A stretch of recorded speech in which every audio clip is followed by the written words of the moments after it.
E as baleias? O que é que você acha do extermínio das baleias? Perguntou o Jô Soares a um Rogério Skylab há uns quase 20 anos atrás. Das baleias? Eu não tenho nada para dizer da baleia. O que é que eu vou falar? Você me pergunta uma coisa que eu não tenho nada. Eu sou uma pessoa que vivo na cidade grande, eu durmo tarde pra cacete, eu gosto de ficar coçando o saco de noite. Aí eu fico pensando, o que eu tenho pra falar de baleia? Não tenho nada pra falar de baleia. Respondeu então o maior poeta da história da música brasileira.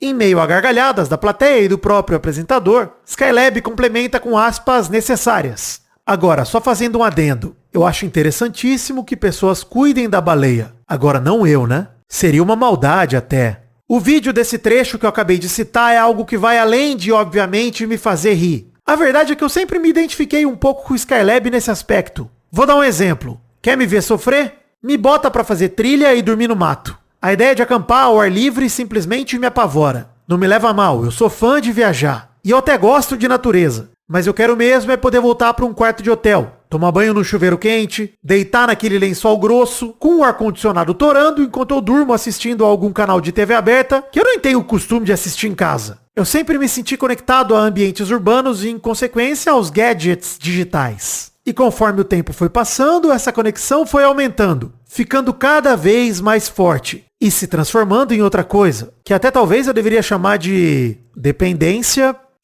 Com smartphones e redes sociais com scroll infinito, eu cada vez mais me senti dependente de baterias recarregáveis por energia elétrica e dos dados móveis. Estar permanentemente conectado à internet é a maior chupeta de adulto que eu consigo pensar, eu acho. E é aí que tá. Acho que, especialmente depois da pandemia, em que todos ficamos presos em casa e a internet foi nossa principal forma de se conectar com outras pessoas, as consequências dessa experiência começaram a cobrar a conta. A real é que o meu foco foi praticamente embora. A minha capacidade de concluir atividades parece ter ido junto pro beleléu. A real é que eu ultimamente tô tentando ser menos Skylab, me esforçando para me preocupar mesmo que seja um pouquinho com a baleia. Mas é possível voltar a ser analógico depois de tanto tempo me transformando nesse ser digital? Bom, eu sei lá se é possível. Só sei que eu tô tentando. Eu comecei retomando o meu hábito de leitura, ainda que ironicamente esteja usando um Kindle para isso, que não é exatamente analógico, né? Mas pelo menos já são minutos que eu tô olhando para um livro cujas páginas acabam.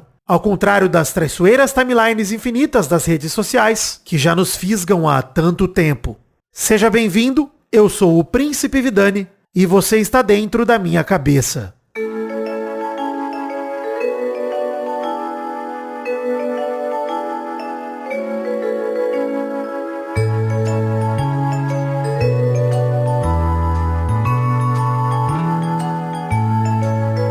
Toda segunda-feira eu pretendo pegar na sua mão para mostrar um pouquinho de como é viver aqui dentro e hoje dentro da minha cabeça eu tô sozinho. E talvez a principal reclamação da minha namorada seja de que eu passo tempo demais no celular. Eu não sou alheio e nem ignoro as reclamações, mas infelizmente admito que é um tanto comum a gente estar almoçando juntos e de repente minha atenção vai toda pra lá. É muita tentação, né? Aquela infinita timeline repleta de notícias importantes e de frivolidades que na minha cabeça parecem mais importantes ainda. E esse pegar o celular só pra ver um negocinho rapidinho, sem que eu percebesse, virou muleta. Eu sempre amei esse mundo digital. Lembro de quando mexi no MS-DOS pela primeira vez no meu primeiro computador lá por meados de 94. Eu tinha 4 anos de idade e já estava aprendendo a navegar nas pastas do DOS, imagina? A gente fala hoje das crianças usando tablets, mas acho que eu fui uma versão retrô dessa molecada aí. Eu saía do Windows 3.11 direto pro prompt de comando para poder usar o computador 486 com todo o seu potencial pro que ele realmente deveria ser usado, que era jogar um Wolf 3D ou um Stunts da vida. E ao longo dessa vida, meus hobbies sempre foram digitais. Meu rolê favorito de todos na infância era sair de casa pra ir pra uma locadora, alugar uma fita seja pra jogar ou pra assistir. E quando conheci a internet foi amor à primeira vista. Eu me sentia um verdadeiro navegador, desbravador enquanto surfava na web e encontrava ali novas formas de diversão. Foi numa dessas aventuras que eu conheci o Mirk. Em outra dessas eu conheci o Mugen, e ainda outra eu descobri que eu poderia jogar jogos de videogames que eu não tinha através de coisas chamadas emuladores e ROMs. Na adolescência esse conhecimento me ajudou inclusive a tirar um dinheirinho. Eu era um dos poucos alunos da minha escola que sabiam como baixar jogos e Dos mais poucos ainda que tinham um leitor de CD-ROM que também era gravador. Eu nunca vou esquecer do dia que em 2003, na 7ª série, cobrei R$15 mais o CD virgem de um aluno mais novo, da 5ª série, para dar para ele um CD com todos os jogos de Pokémon que até então já haviam sido lançados para Game Boy, além dos emuladores adequados, porque eu não sou nenhum canalha, né? Quer dizer, eu não sou tão canalha assim, porque eu me senti um vagabundo quando eu fiz isso. Porque na minha consciência eu poderia ter feito aquilo de graça. Afinal, eu já tinha tudo que eu precisava no computador e eu sabia que aquilo não me dava trabalho nenhum. Mas eu resolvi cobrar R$15 daquela criança numa época em que o salário mínimo valia 240. Eu tirei 5% de um salário mínimo dessa família, gente. Eu era um cretino. Eu sei, tá bom, era uma habilidade que pouca gente tinha e que o rapaz se divertiu com aqueles R$15. Mas eu me senti tão culpado que quando eu tinha uns 20 anos de idade, muito tempo depois, uns 7 anos depois, eu reencontrei aquele garoto já maior de idade numa festa aqui em Araraquara e do nada comprei uma cerveja pra ele. Ele nunca soube que naquela cerveja eu tava pagando uma dívida que eu fiz comigo mesmo, mas estava feito. Tudo bem, acho que já deu pra entender que eu sempre me entendi como um cara pertencente a esse mundo digital. Mas deixa eu reforçar isso. Eu fiz faculdade de computação, trabalhei 9 anos e meio na área de TI. E além de tudo, eu fui um entusiasta do mundo da produção de conteúdo desde muito cedo. Desde 2006, quando eu comecei a fazer programa de rádio online, eu investi em equipamentos. Microfones, gravadores, interfaces de áudio, controladora, fones de ouvido, com e sem fio. Enfim, aprendi a editar áudio, editar vídeo, me enveredei pelas redes sociais. E de certa forma sempre me senti em casa nesses ambientes. Em algum momento, sem que eu percebesse direito o processo acontecendo, a internet deixou de ser uma diversão, ou pelo menos só uma diversão, para ir se transformando numa espécie de trabalho. Até quando eu me divertia, eu me sentia com um holofote em cima de mim me perguntando: será que isso aqui não deveria virar conteúdo? E assim as jogatinas divertidas com os amigos se transformaram em lives na Twitch ou em vídeos gravados de gameplay. Papos legais com os amigos no Skype viraram podcasts. Assuntos que podiam ser discutidos numa mesa de bar viraram temas para programas e mais programas. E em cima disso tudo veio a terrível pandemia de Covid-19, que piorou tudo. Quando o mundo físico se resumiu a poucos metros quadrados de uma casa dividida com a família, que estava ali tentando sobreviver a uma ameaça global cuja sensação era morte quase certa, a internet pareceu ainda maior do que já era. Se por um lado o mundo físico diminuía enquanto deixamos de ir a bares e frequentar a shows e espetáculos, o mundo digital aumentava. Comprávamos cerveja por aplicativo que era entregue por motoboys para assistirmos aos artistas tocando suas músicas em suas casas, enquanto se embriagavam através de lives no YouTube e em outras redes sociais. Se por um lado eu deixei de pegar transporte público ou de ficar no trânsito para ir ao trabalho, por outro lado eu trabalhei muito mais horas distribuídas em horários muito mais variados, porque o mesmo quarto de descanso era o quarto de trabalho. Se por um lado meus amigos não se reuniam mais no mesmo lugar, por outro lado, a gente nunca estava sozinho, nunca teve tanto contato. Estávamos todos os dias no WhatsApp, no Discord, cada um bebendo alguma coisinha na sua casa, enquanto fazíamos algo juntos, jogando, assistindo, conversando, ouvindo música, o que quer que fosse. E quando a gente se vacinou, a sensação de eternidade da pandemia pareceu começar a passar, e a gente finalmente voltou a colocar o pé para fora de casa, alguma coisa estava diferente. O mundo físico foi voltando a crescer, é claro, a aumentar. Mas o mundo digital jamais regrediu. Pelo contrário, ele parecia continuar crescendo. E com toda essa imensidão à disposição, eu demorei a perceber algo que parecia ter me mudado para sempre. A minha capacidade de foco havia aparentemente desaparecido. Ou teria ela se escondido? Sei lá. O sentimento era de que eu não conseguia mais focar em nada. A distração tornou-se mais que uma oferta, mas um estilo de vida. Tudo agora acontece em todo lugar ao mesmo tempo. E na internet a gente pode pelo menos fingir que tá prestando atenção em tudo, comentando todos os acontecimentos possíveis, dando a nossa não solicitada opinião sobre qualquer evento nacional ou internacional que nos interesse, ou que a gente finja que interesse. E então aquele sentimento de desbravar a internet em novas aventuras parece que havia morrido por completo. Em seu lugar havia um sentimento novo, um medo, um pavor de estar perdendo algo, de ficar por fora de algum assunto importante, de deixar de participar do hype de qualquer coisa que fosse. Espero que com algum tipo de exagero, que eu não consigo nem afirmar que há de fato. Era como uma sensação de dependência. Eu não estava ali porque queria e podia. Se tornou uma necessidade mesmo, algo imposto. Cada minuto fora da internet parecia um minuto em que eu poderia estar perdendo algo, mesmo que hoje eu tenha plena consciência de que esses vários algos costumam durar no máximo 5 segundos de emoção.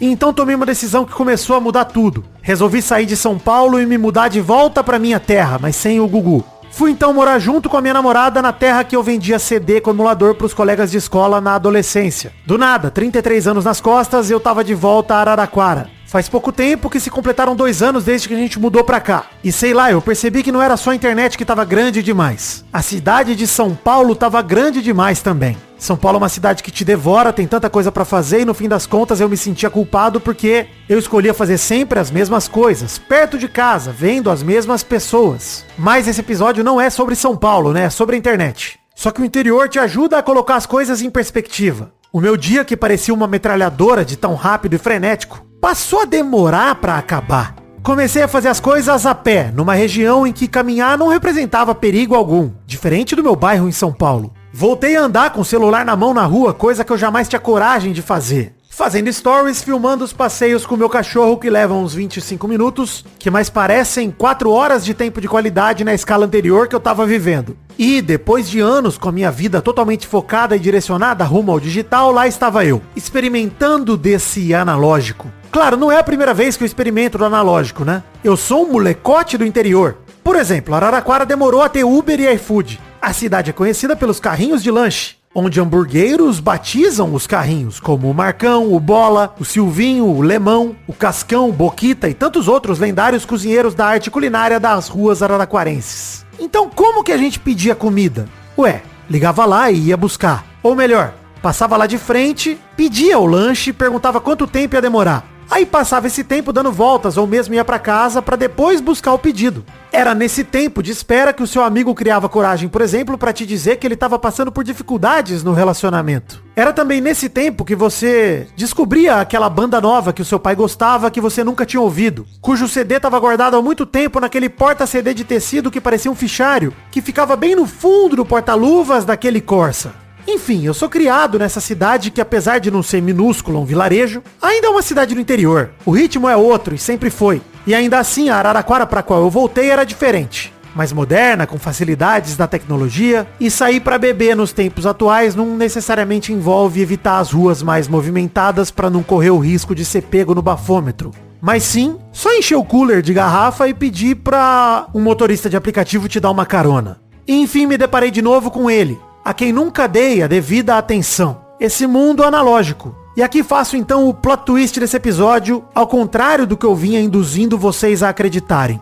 O contrário do mundo digital não é um mundo físico, mas sim um mundo analógico. Tá bom, Vidani, baseado em que você afirma isso? Merda nenhuma, ué. A gente tá dentro da minha cabeça, lembra? Isso aqui não é prova de faculdade não. É só um termo, molecada, relaxa e relaxa mesmo, porque a partir daqui eu vou dar uma viajada boa. Aperta o cinto aí e vamos comigo, tá pronto? Bora lá. O lance é que a gente vive nesse mundo físico, não tem como tirar a consciência daqui, né? Ela tá presa ao nosso corpo, então, pelo menos até onde eu sei que a ciência atual diz, né? O mundo analógico, então, vai além das coisas meramente físicas. Uma casa, por exemplo, é uma construção do mundo físico, mas a casa onde você cresceu é um conceito analógico, entende? Tem todo um valor, um significado atrelado àquela construção que é teu. Significado esse que foi todo construído e elaborado por você, e não pelos pedreiros. A convivência e as experiências transformaram o mundo físico no mundo analógico particular de cada um. Então não é só uma camada física, é algo além. As coisas possuem valor individual, valor para as comunidades que lá estão, enfim. Tudo isso varia. Desde que eu voltei para o interior, eu notei isso com mais e mais intensidade. Talvez o principal exemplo que eu tenho emergiu com a retomada do hábito de fazer exercícios físicos. Eu sempre odiei fazer academia, o ambiente me repele. Eu vejo pessoas fazendo coisas repetidas e não consigo ver ali pra mim propósito. Mas quando eu vou no parque infantil aqui do lado caminhar, dar uma corridinha, é diferente. Eu vejo gente ali que tá no ponto de ônibus do parque esperando pra ir embora. E penso na vida delas. Como deve ser? Eu vejo a moça vendendo água de coco, trabalhando ali enquanto eu tô passeando e me exercitando. E ora, óbvio, eu compro água de coco. E sinto o sabor da água de coco, enquanto me refresco. Eu vejo as galinhas ali no cercadinho. Eu vejo umas galinhas que às vezes aparecem ali no meio do mato. Eu vejo crianças saindo da escola ou entrando, dependendo do horário que eu fui. Às vezes encontro pessoas que eu conheço caminhando no parque, dou um oi, troco ideia. Tem gente que eu faço questão de cumprimentar. Às vezes encontro outras que eu finjo que eu tô distraído e passo reto porque...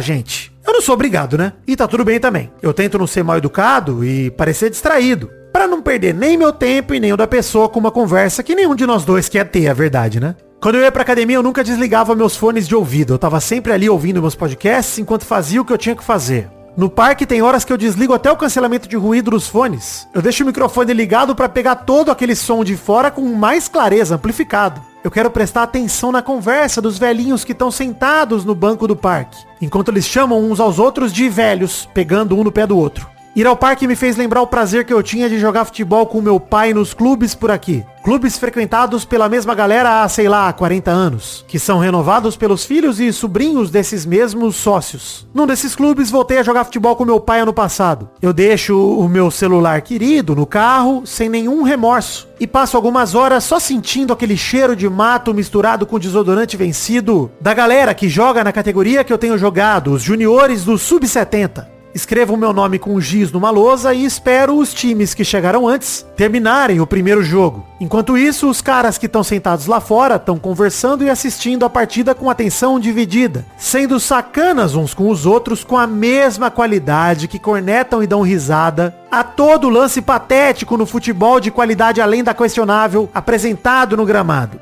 E voltando a viver isso, posso e sinto que devo afirmar com facilidade. É bem mais fácil dividir a atenção entre uma conversa e assistir a um jogo do que ficar rolando infinitamente a timeline buscando pela próxima grande pequena coisa que eu posso estar perdendo. É um mundo mais calmo, o tal do mundo analógico. Dia desses me deu um estalo ouvindo o meu pai conversando com os amigos dele, porque sim, meu pai com 65 ainda vai comigo jogar futebol. Uns 3 ou 4 contaram ali versões diferentes da mesma história, de o quanto eles poderiam ter sido jogadores de futebol profissionais se assim eles quisessem, dizendo que tiveram a oportunidade, mas que não seguiram. Sabe o que é pior? Conhecendo futebol, acompanhando futebol, nem deve ser mentira pra todo mundo. Futebol em 1960 era menos negócio do que é hoje, os salários eram bem distantes, e acho que até era menos interessante financeiramente ser jogador de futebol do que ser, sei lá, advogado. Mas e daí se for mentira? Se for lorota, se for verdade, isso importa? Sério, dá uma pensada aí. Essas pessoas estão ali, saíram de casa pra se encontrar e estão ali sentadas umas ao lado das outras, no sereno da noite, se divertindo juntas, batendo um papo e batendo uma bola. Claro, é meio nojento, eu não vou negar, pegar um colete encharcado com o suor de um idoso e ao vesti-lo, sentir aquele molhado gelado na sua boca. É nojento mesmo. Mas tudo aquilo também é calmo e pacífico. Estar ali rodeado por aquele tanto de histórias e, por que não, rodeado de vida, traz uma sensação boa. Em lugares como esses que citei, a verdade é que eu me sinto pequeno. Pequenininho mesmo. Mas de um jeito bom. Ali naquele parque ou naquele clube, eu me sinto pertencente a algo maior. Eu sou só mais um membro naquelas comunidades. Ali, eu não preciso opinar sobre tudo que aparece na timeline. Mas se eu quiser comentar, eu tô entre os meus, sabe? Parece que eu tô mais seguro pra falar mais, pra acertar mais e principalmente pra errar mais. E me sentir pequeno me faz grande, eu acho. Lembra, né? Eu falei que ia dar uma boa viajada. Mas é por aí. É gostoso demais se sentir pequenininho. Parte de algo infinitamente maior. Se sentir especial justamente por saber que não é nada especial. Se sentir importante justamente por saber que não tem importância nenhuma. Pelo menos para aquelas pessoas que você mal conhece. Enfim, não sei bem como concluir esse episódio. Acho que eu só queria compartilhar com vocês que eu tenho me sentido bem buscando um pouco o analógico.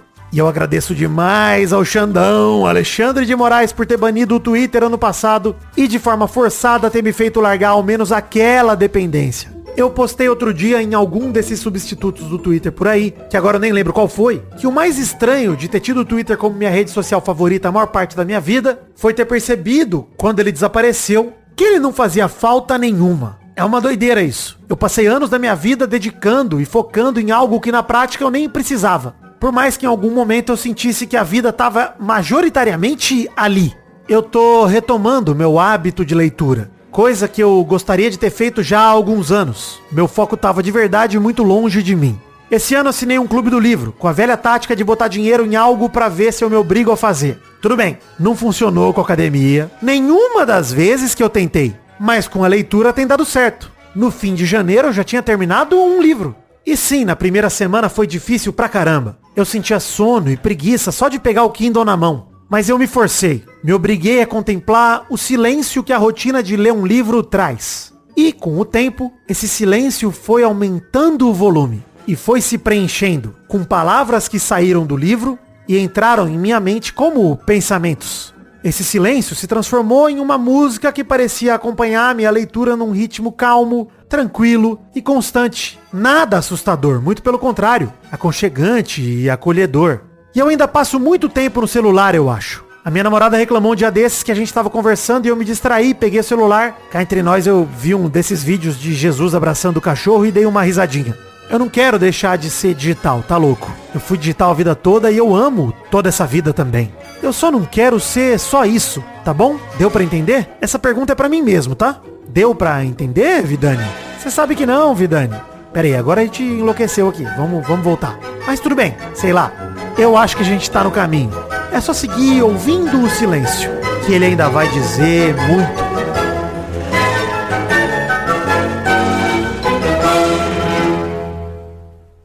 Obrigado por ouvir este episódio de Dentro da Minha Cabeça. A ideia é essa, de ser esse programa mais curtinho, de no máximo meia horinha, levando esse papo leve, improvisado, sozinho ou com qualquer camarada que topa gravar. Pra você que gostou, siga nas redes sociais, @príncipevidani, @cabeça do Vidani. No Blue Sky, eu tô como @príncipevidani.com.br e o podcast tá como @dentrodaminhacabeça.com.br. E, por favor, classifique o podcast no Spotify e nos demais agregadores, de preferência com 5 estrelinhas. Deixe também seus próprios comentários em plataformas como Spotify ou nas redes sociais pra eu ler o que você achou. E imagina que massa postar mais episódios por mês ou mesmo por semana. Isso é possível através do financiamento coletivo. Considere você me ajudar com qualquer valor a partir de R$1 que couber no seu orçamento, de uma das 3 formas disponíveis. O Apoia-se, que é o apoia.se/dentro da minha cabeça, o Patreon, que aceita moeda estrangeira em patreon.com/dentro da minha cabeça, ou a chave Pix, que é o e-mail cabeçadovidani@gmail.com. Se você apoiar com R$20 ou mais, você estará habilitado a participar do grupo exclusivo para apoiadores no Telegram, o Grupo de Neurônios. Participe da comunidade, onde podemos conversar sobre episódios lançados, debater novos temas e convidados, além de ser uma oportunidade pra gente se conhecer melhor, né? Aliás, a chave Pix também é um e-mail para receber todo tipo de contato, seja feedback ou oportunidade comercial, então fique à vontade para mandar cartinhas por lá também no cabeçadovidani@gmail.com. Não se esqueça que tem produtos à venda na Podcast Store. Acesse podcaststore.com.br e confira camisetas, ecobags, bottoms, pôsteres, canecas e ímãs disponíveis. Todas as informações que eu citei de redes sociais, financiamento coletivo ou mesmo dos produtos, vocês podem encontrar com facilidade no site dentrodaminhacabeça.com.br. Alegria e tranquilidade, até o programa que vem. Valeu!